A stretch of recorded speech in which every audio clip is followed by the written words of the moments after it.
ফ্যাসিবাদের ভূত আবার নতুন করে বাংলাদেশের প্রত্যেকটা গণমাধ্যমের ভিতরে আছড় করেছে।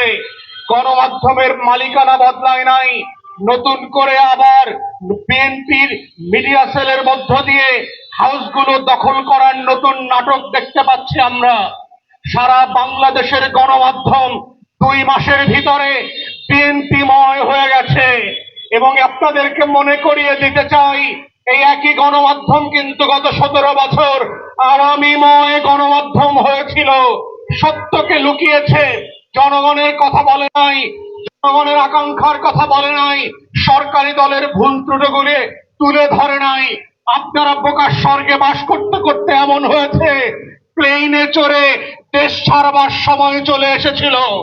অতএব আজকে আপনাদেরকে স্মরণ করিয়ে দিচ্ছি, গণমাধ্যমের হাউস দখল করে, পদ পদবি দখল করে, নিউজ এডিটর দখল করে, হাউসের প্রোডাকশন চিফ দখল করে, সিইও কে দখল করে, নতুন নতুন বেতন কাঠামো চাপিয়ে দিয়ে যে বিএনপিময় গণমাধ্যম করবার চেষ্টা করছেন, আখেরে এটা সরকারের কোনো কল্যাণ বয়ে নিয়ে আসবে না।